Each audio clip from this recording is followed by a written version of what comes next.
네, 안녕하세요. 즐겁고 행복한 안식일 저녁 시간에 또 우리 이렇게 교회에 나와서 함께 예배드리고 또 교실에서 예배에 참여하는 모든 성도님들을 우리 주님의 이름으로 환영합니다.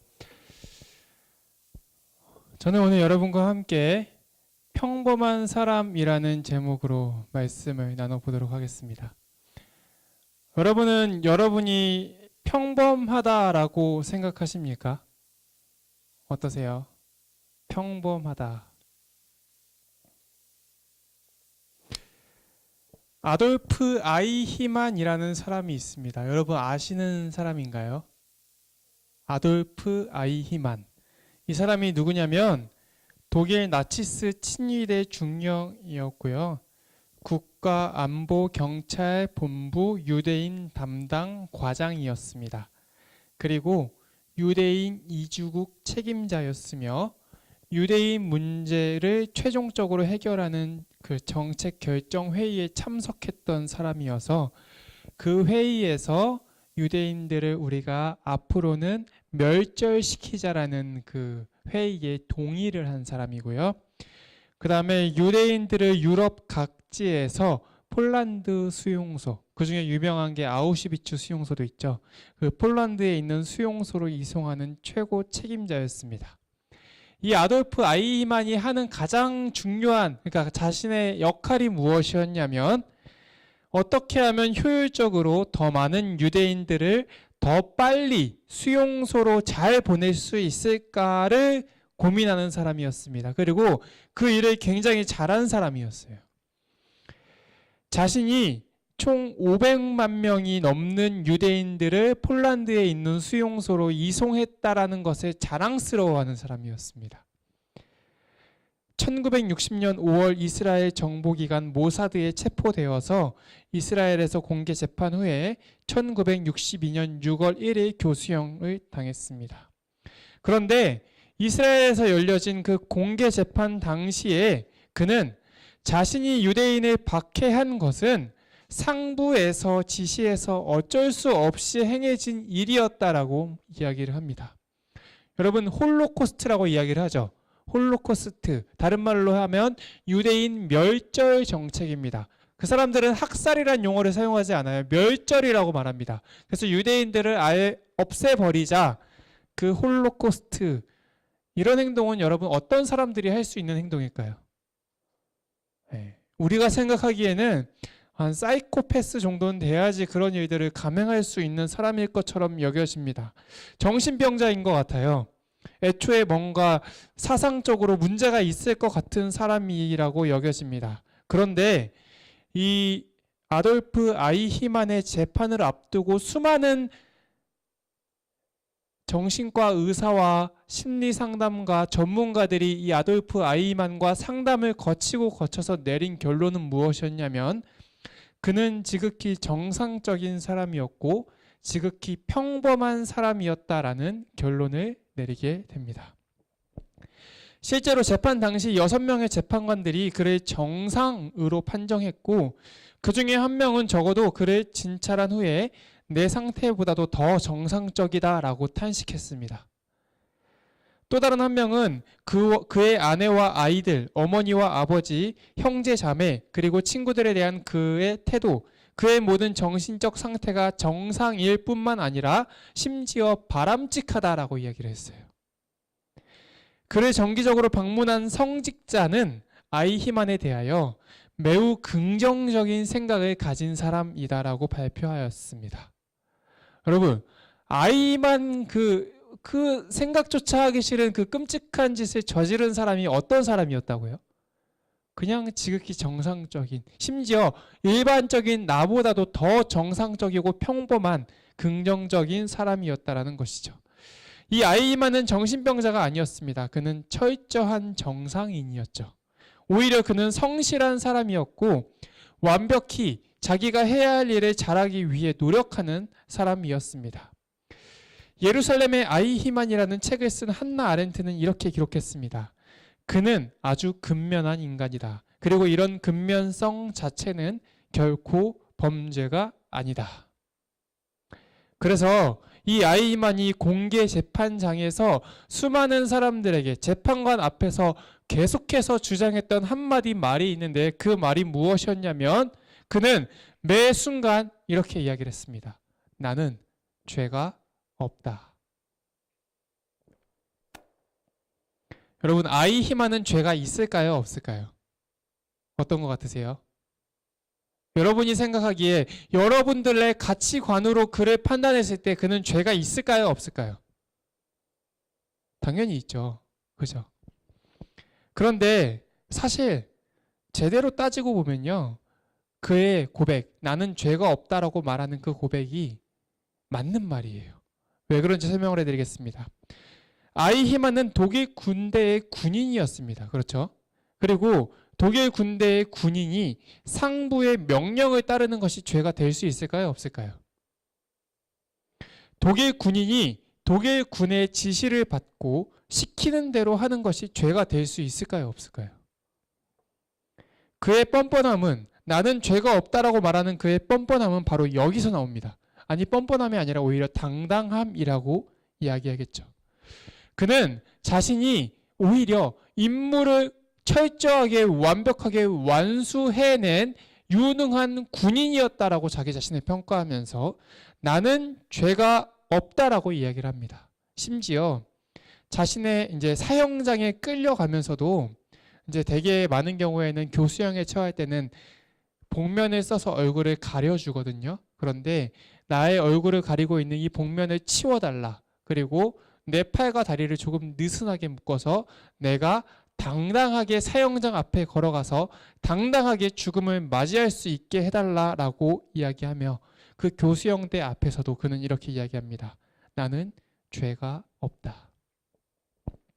그 다음에 이제 한나 아렌트가 쓴 예루살렘의 아이만 책에서는 이 사실을 일컬어서 악의 평범성이라고 규정합니다. 악이란 뿔 달린 악마처럼 별스럽고 괴이한 존재가 아니며 사랑과 마찬가지로 언제나 우리 가운데 있다. 이 책을 읽으면서 또 이 아돌프 아이히만의 이야기를 생각해 보면서 평범함 속에서 행해지는 일들, 지극히 평범한 우리들이 일상 가운데 행하는 지극히 평범한 일들 가운데서 실은 악한 것도 있을 수 있겠다라는 생각이 들었습니다. 아무런 법적 제재도 받지 않고 아무런 도덕적 오류를 일으키지도 않지만 그냥 평범하게 지나가는 일상이지만 그것이 때로는 악이 될 수도 있겠다라고 생각했죠. 그러면서 우리 모두는 평범한 사람들이잖아요. 우리의 그런 평범한 모습들 가운데에 아이히만의 모습이 드러날 때는 있지 않는가라는 고민을 해봤습니다. 아무 생각 없이 아무 사고 없이 그냥 일상적으로 행하는 말 한마디 행동 하나 가운데에 그 평범한 일상 가운데 악한 행동을 하고 있지는 않을까라고 생각해 보았습니다. 이 아이만이 나는 죄가 없다라고 자신의 무죄를 당당하게 주장하며 확신 있게 이렇게 이야기했습니다. 뭐라고 이야기했냐면 나는 신 앞에서는 내가 유죄라고 느끼지만 법 앞에서는 아니다. 내가 신 앞에 나아가면 나는 유죄일 수 있겠지만 적어도 이 땅의 법을 가지고는 나를 유죄라고 말할 수 없다라고 너무나도 자신 있게 이야기를 했죠. 이 말이 얼마나 소름 돋는 말인지를 한번 생각해 볼 수 있는데요. 법으로 우리의 자잘못을 따질 수 있다라고 우리는 충분히 생각하지만 실제로는 이 땅에 있는 법으로는 우리의 모든 도덕성을 올바르게 판단할 수 없고 이 사회를 죄 없는 깨끗한 세상으로 절대 만들 수 없다는 이 땅의 법의 한계를 여기서 드러내고 있는 것입니다. 이 말이 무슨 말인지 조금 이해하기 쉽게 설명을 드리겠습니다. 우리는 법이라는 것으로 규정되는 죄가 얼마나 불완전한지를 생각해 보아야 되는데요. 왜냐하면 법만큼 시간과 장소에 구애를 많이 받는 것도 없을 것이기 때문에 그렇습니다. 첫 번째, 법은 장소에 따라서 변할 수 있습니다. 그렇죠? 무슨 말이냐면 여러분 지하철에서 음료수 마셔본 적이 있으신가요 혹시? 혹은 버스에서 과자 먹은 적 있으세요? 네, 누구나 한 번쯤은 해봤을 만한 경험입니다. 음료수 마실 수 있고 과자 먹을 수 있죠. 제가 하루는 대만을 여행하던 중이었습니다. 대만을 여행하다가 지하철을 타고 목이 너무 말라서 가방에 있는 물을 꺼냈습니다. 물을 뜯어서 물을 한 모금 마셨어요. 제가 뭐 물을 흘린 것도 아니고 물을 땅에 뱉은 것도 아니고 침을 뱉은 것도 아니에요. 물 한 모금 마시고 뚜껑을 닫고 다시 가방에 잘 집어넣었습니다. 그런데 제 주변에 있던 수많은 사람들이 저를 경멸하는 눈으로 쳐다보는 거예요. 쟤는 뭐야? 약간 이런 눈으로 쳐다보는 게 느껴지는 거예요. 저 사람들이 나를 왜 저렇게 쳐다보지? 라고 생각을 했었는데 알고 보니 대만에서는 교통수단에서 음식물을 심지어 물일지라도 껌일지라도 어느 것 하나라도 입 안에 음식물을 넣는 것은 불법이다라는 법이 있었던 거예요. 저는 갑자기 굉장히 도덕적인 시민이라고 생각했던 제 자신이 그 대만이라는 장소에서는 똑같은 행동을 했는데 장소가 바뀌었을 뿐인데 비도덕적인 사람이 되어버렸던 것입니다. 두 번째, 법은 시간에 따라서 다르게 적용될 수 있어요. 시간 혹은 시대에 따라서 다르게 적용될 수 있는 것이죠. 여러분 지금 대한민국의 헌법, 민법, 형사법을 포함한 모든 법은 완전해 보이시나요? 네. 우리의 모든 잘못들을 정확하게 심판할 수 있는 법처럼 보이십니까? 지금 우리가 보기엔 어쩌면 그렇게 보일 수도 있을 것 같은데 근데 놀라운 것은 지금 우리가 불법이라고 규정하는 것들이 불과 얼마 전까지만 해도 그것은 전혀 불법이 아니었던 것이 되고 지금은 우리가 합법적이라고 생각하는 것도 얼마 뒤에는 불법이 될 수 있다는 사실이에요. 현재 대한민국 국회가 몇 번째 국회인지 아세요 혹시? 제 몇 대 국회?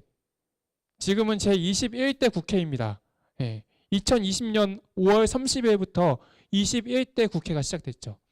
20대 국회는 2016년 5월 30일부터 2020년 5월 29일까지 기간이 4년이었어요. 그 기간 동안에 20회 국회가 만든 법이 몇 개나 되는지 아세요? 20회 국회가 1000개가 넘는 법을 발의하여서 그중에 수백 개의 법이 새로 만들어졌습니다. 그 말은 지난 4년 동안 예전에는 없었던 법이 수백 개가 새로 생겼다는 것이죠. 그 일례로 한 가지 이런 게 될 수 있을 것 같아요. 분명히 어제까지만 해도 우리가 카페에서 스타벅스에 가서 저는 매장에서 음료수를 먹을 거지만 일회용 컵에 마시고 싶습니다라고 하면은 그건 전혀 문제가 되지 않는 상황이었어요. 그렇죠? 그런데 이제 이게 국회에서 법을 통과한 그 다음 날부터 그러니까 법이 개시된 그 다음 날부터 갑자기 저는 스타벅스 매장 내에서 일회용 컵을 마시겠습니다라고 하면은 그것은 불법이 돼 버려요. 불과 하루 차이임에도 합법이었다가 불법이었다가 불법이었다가 합법이었다가 돼 버립니다. 그런데 이게 시대를 넘어가면서는 더 말도 안 되는 많은 것들이 합법이 되기도 하고 불법이 되기도 한다는 것이죠. 도덕적인 것이 되기도 하고 비도덕적인 것이 되기도 하는 것입니다. 이처럼 법이라는 것은 시간과 장소에 따라 그 시대에 혹은 그 환경에서 다수가 합리적이라고 생각하고 행하고 있는 것을 준법이다라고 말하면서 그것이 다수에 의해서 행해지고 있다면 다른 장소에서 혹은 다른 시대의 사람들이 봤을 때는 잘못이라고 여겨질지라도 그것을 죄로 규정하지 않는다는 것입니다. 아돌프 아이히만은 정확히 이 사상을 가진 사람이었어요. 아돌프 아이히만이 독일 군 내에서 죄인이었을까요? 죄인이 아니었을까요? 죄인이 아니었습니다.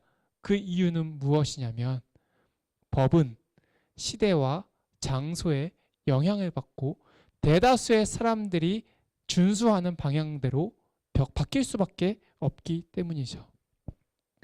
그렇기 때문에 아돌프 아이히만은 수많은 유대인을 학살 가능하게 한 주범임에도 불구하고 자신은 죄가 없다라고 당당하게 말할 수 있었던 것입니다. 어떤 시대냐, 어떤 상황이냐에 따라서 그 누구라도 악의 평범성을 경험하면서 그 누구라도 아이히만이 될 수 있다라는 사실을 우리에게 암시해주고 있습니다.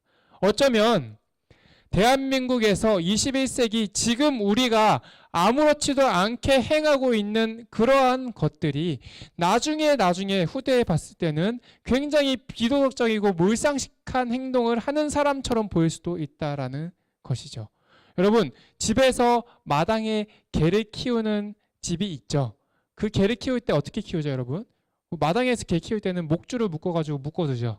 네, 그런데 이게 미국에 있는 어떤 주에 가면 불법이 된다고 합니다. 개에게 목줄을 사용하는 것은 불법이에요. 동물을 학대하는 비도덕한 사람이라고 규정된다는 것이죠. 이런 배경, 이런 법에 대한 불완전함과 악의 평범성에 대한 인식을 가진 채 성경 말씀 이야기를 하나 살펴보도록 하겠습니다. 창세기라는 책의 후반부는 거의 요셉이 주인공입니다. 요셉은 우여곡절 끝에 애굽이라는 큰 나라의 군대 장관인 보디발의 종으로 들어갔습니다. 군대 장관 보디발은 일을 잘하는 요셉을 신임하였고 자기의 집 전체적 총괄 업무를 보게 시켰어요. 그 집의 총 책임자가 된 것이죠. 하지만 그럼에도 불구하고 변하지 않는 것이 있다면 그것은 무엇이었냐면 여전히 요셉은 종의 신분이었다라는 사실입니다. 애굽 당시에 고대 문화에서 거의 모든 문명을 막론하고 종이라는 신분은 물건입니다. 사람이 아니에요. 생명이 아니고 소유의 문제였습니다. 예를 들어서 여러분이 이 마스크, 일회용 마스크 하루 쓰고 더러워지면 어떻게 하세요? 버리죠. 여러분이 이 마스크를 버린다고 여러분을 비판할 사람이 있을까요? 없을까요? 없습니다. 왜냐하면 이 마스크는 무엇이기 때문에 그래요? 여러분이 소유한 물건이기 때문에 그렇습니다. 그렇죠? 마찬가지로 애굽에서 종은 데리고 있다가 마음에 안 들면 죽여도 되는 물건, 그 이상의 가치가 아니었습니다. 주인이 가지고 싶은 물건을 자기 마음대로 가질 수 있듯이 주인이 가지고 싶은 종이 있다면 자기 마음대로 가질 수 있는 상황이었어요. 그것이 문제가 되지 않는 사회였습니다. 그렇게 주인이 종을 마음대로 가졌다고 하여서 비판할 사람, 이 사람은 비도덕적이다라고 비난할 사람이 없는 사회였습니다. 하루는 군대 장관의 아내가 요셉을 부릅니다. 요셉의 외모가 박보검처럼 잘생겼던 것 같습니다. 군대 장관의 아내가 요셉을 향하여 눈짓하고 동침하기를 청했습니다. 군대 장관의 아내가 한 남자를 사랑하고 그 사랑하는 마음을 담아서 요셉을 유혹한 것이 아니었어요.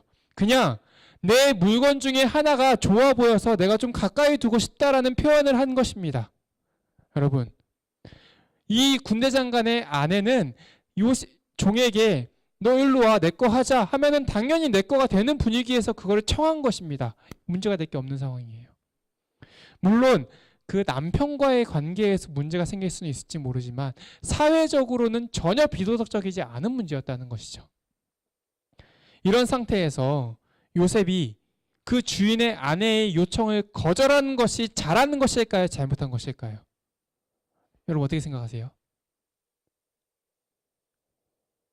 우리는 당연히 요셉이 그 요청을 거절한 것이 잘한 것이다라고 생각을 하는데 그 당시의 시대적 분위기에서는 요셉이 그 주인의 아내의 요청을 거절한 것 자체가 말도 안 되는 잘못이었다는 것이죠. 그게 오히려 종된 도리를 다하지 못한 비도덕함이었다라는 것입니다. 요셉은 신임받는 사람이었지만 그럼에도 불구하고 그의 신분은 종이었고 물건이었기 때문에 요셉에게는 거절의 의사를 표현할 자유가 없었고 그 당시의 법으로는 요셉은 주인의 아내가 하자는 대로 하는 게 옳은 것이었다라는 사실입니다. 그 당시의 법으로는. 그런데 요셉은 그 상황을 거부합니다. 거절하죠. 싫습니다라고 단호하게 이야기를 합니다. 요셉이 그렇게 행동한 이유는 무엇일까요?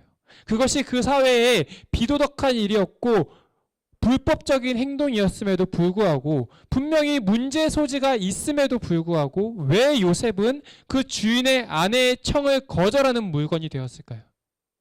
그 이유에 대해서 창세기 39장 9절에서는 이렇게 말합니다. 이 집에는 나보다 큰 이가 없으며 주인이 아무것도 내게 금하지 아니하였어도 금한 것은 당신뿐이니 당신은 자기의 아내임이라. 그런즉 내가 어찌 이 큰 악을 행하여 하나님께 득죄하리이까. 요셉이 자신의 행동을 이야기하면서 자기가 이 큰 악을 행하여서 누구에게 득죄한다고요? 세상의 법에 득죄하는 게, 세상의 법으로 불법적으로 분류되는 게 두려운 것이 아니고 하나님께 득죄하리이까 라고 이야기하면서 자신은 그 상황을 거부하는 것을 볼 수가 있습니다. 다시 한번 말하자면 그 당시의 시대적 상황 속에서는, 그 당시의 법적인 문제로는 요셉이 군대 장관의 아내가 시키는 대로 했다고 하여 그를 비도덕적이라고 말할 근거가 전혀 없음에도 불구하고 요셉이 그렇게 행동할 수 있었던 것은 무엇이냐면 하나님 앞에 그 행동이 잘못되었음을 알고 있었기 때문이라는 사실이죠.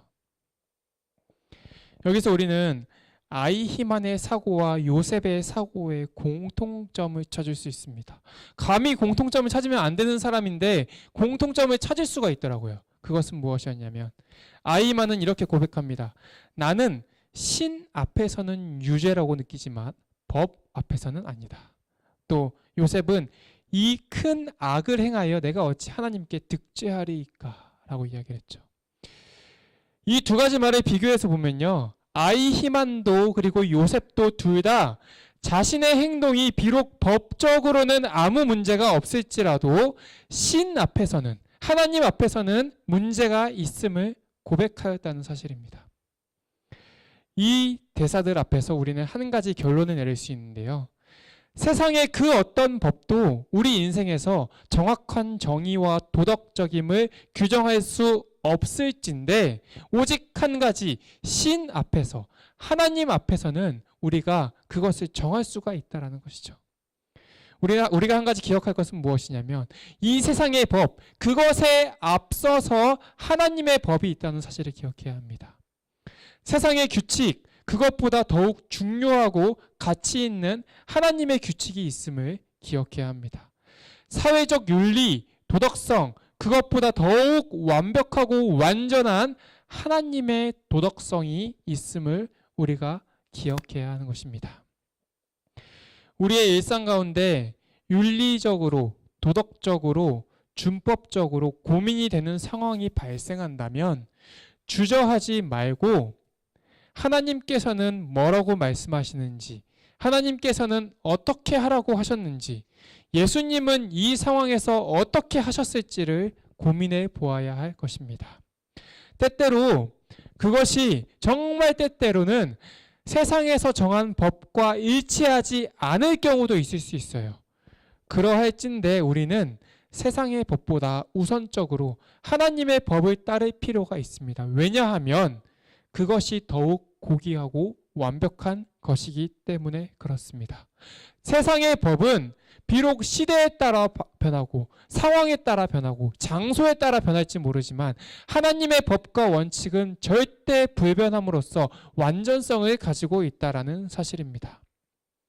악의 평범성, 그 평범함을 극복하는 방법은 지금 내가 하고 있는 행동이, 지금 내가 하고 있는 이 말이, 지금 내가 하고 있는 순간순간의 모든 모습들 하나하나가 하나님 앞에 옳은 것인가 고민해보고 생각해보는 것이라는 사실입니다. 하나님을 믿는 사람은 성경 말씀을 통해서 나의 언행이 올바른지, 나의 지금 모습이 괜찮은지 가늠해 볼 필요가 있습니다.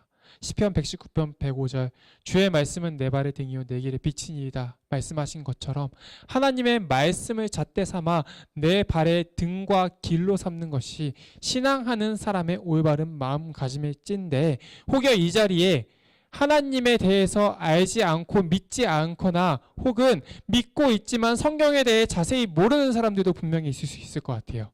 그런 사람들에게조차도 하나님께서는 신 앞에, 하나님 앞에 당당할 수 있는 방법을 설명해 놓는데 그것이 바로 각 사람의 마음속에 들어있는 양심이다라고 이야기를 하고 있습니다. 로마서 2장 14절 15절 율법 없는 이방인이 본성으로 율법의 일을 행할 때는 이 사람은 율법이 없어도 자기가 자기에게 율법이 되나니 이런 이들은 그 양심이 증거가 되어 그 생각들이 서로 혹은 송사하며 혹은 변명하여 그 마음에 새긴 율법의 행위를 나타내느니라. 우리의 양심이 하나님께서 사람들의 마음속에 넣어놓으신 하나의 법칙이라고 성경은 말하고 있습니다. 우리가 비록 하나님을 믿지 않을지라도 혹은 성경을 잘 모를지라도 상관없어요. 여러분들 마음속에 양심은 누구나 다 있을 거예요. 그런데 알고 보니까 그 양심이 하나님께서 사람들의 마음속에 넣어놓은 하나님의 법칙이었다라는 사실입니다. 그래서 여러분들이 어떤 이 일을 해야 할까 말까 고민할 때 이게 법적으로 옳은가 틀린가를 고민해 보시지 마시고요.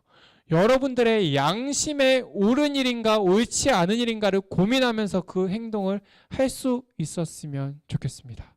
더 나아가서 우리 신앙을 하고 하나님을 믿고 하나님의 말씀을 따르는 사람들은 여러분이 하는 행동들 하나하나가 내가 이 행동을 했을 때 사람들이 나를 어떻게 생각할까? 사람들이 나를 비난하지 않을까? 세상의 윤리는 나를 뭐라고 평가할까에 대해 고민을 갖는 것이 아니라 하나님의 말씀은 이 행동에 대해 어떻게 말하고 있는지를 고민하면서 그 행동을 할 수 있었으면 좋겠습니다.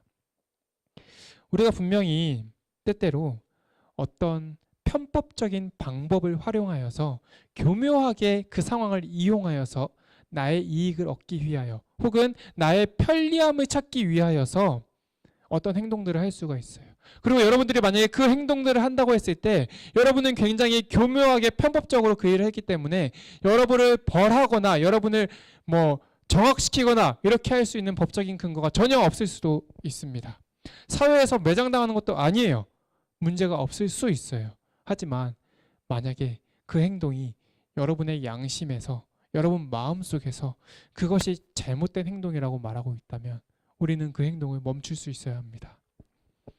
때때로 우리는 분명히 나의 편안함을 위하여서 내 마음속에 양심이 하는 이야기를 듣지 않고 싶어 할 때가 있습니다.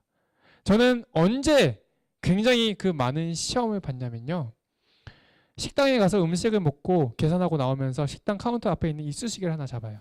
그래서 이제 음식물을 조금 처리를 하죠. 그 다음에 이 이쑤시개가 있는데 항상 이 이쑤시개가 처치 불가입니다. 애매해요. 이제 나는 차를 타고 운전을 해서 가야 되는데 손에 이쑤시개 들고 있으면은 이걸 어떻게 해야 될지 모르겠는 거예요. 마음속으로는 무슨 마음이 드냐면 그냥 나무니까 숲에다 버려버리고 싶습니다. 그런데 제가 그 행동을 한다고 해서 저를 비난할 사람이 있을까요? 없겠죠. 양심에서 그것을 못하게 만들어요. 네. 우리가 때때로 나의 편리함을 위하여서 나의 이익을 위하여서 양심의 소리를 듣지 않고 그냥 모른 척할 때가 분명히 있습니다. 혹은 내가 정말 하고 싶었던 일이기 때문에 내가 정말 욕심나는 일이기 때문에 양심에 어긋나는 행동을 할 때가 있어요. 왜냐하면 양심에는 찔릴지 모르겠지만 법적으로 사회적으로 전혀 문제가 없기 때문에 양심이야 한번 무시하고 넘어가면 되니까요. 그런 결정을 하는 그 순간 어쩌면 우리는 죄의 평범성에 편승하여서 작은 아돌프 아이히만이 되어버렸는지도 모르겠습니다. 아이히만의 재판에 관련된 책을 쓴 한나 아렌트가 이렇게 말했어요. 그가 유죄인 명백한 이유는 아무 생각이 없었고 바보였기 때문이다. 그는 다만 스스로 생각하기를 포기했을 뿐이다. 이 이야기를 다른 말로 하면요. 그는 다만 그의 양심에서 들려오는 소리가 있었음에도 불구하고 생각하지 않고 그것을 무시하고 아무렇지도 않게 그것을 넘어가면서 자기가 해야 할 일을 반복적으로만 했던 사람이었기 때문에 그는 유죄이다라고 말하고 있는 것이죠. 우리가 때때로 내 마음속에 양심이 말하는 것을 거절하는 순간 혹은 이 성경 말씀이 말하고 있는 바를 거절하는 그 순간 그것을 반복하여 더 이상 양심의 소리를 듣지 못하는 그 순간 내가 하는 그런 불편한 행동들이 괜찮다라고 여겨지는 그 순간 우리는 분명 작은 아돌프 아이히만이 되어 있는 것입니다. 그런 생각을 가지고 있다면 우리가 그 생각 그대로 그 아돌프 아이히만과 똑같은 상황에 처해 있다면 우리도 그 행동을 똑같이 했을 것이라는 거예요. 반대로 나의 양심의 소리에 귀 기울이며 성경 말씀에 나의 행동과 나의 모습들을 빗대어 보면서 도덕적으로 행동하려고 노력할 때, 그래서 하나님의 말씀에 따라 내 언행을 꼬집고 주의하며 노력할 때 우리는 작은 아이히만이 아니라 작은 요셉이 되어서 신 앞에서, 하나님 앞에서 범죄하지 않는 순수함을 가질 수 있을 것입니다. 우리 영남36 모든 학생들 그리고 모든 성도 여러분, 여러분은 작은 아이히만이 되고 싶으세요? 아니면 작은 요셉이 되고 싶으세요? 비록 내가 요셉이 되지는 못할지라도 분명히 아이히만이 되기는 싫으실 거예요. 그렇죠? 우리 모두 작은 아이히만이 아니라 작은 요셉이 되어서 이 세상을 조금이나마 선하게 만들어가는 선한 영향력을 가진 36 교회 성도님들이 되기를 바라면서 오늘 말씀을 마치겠습니다. 함께 기도하시겠습니다.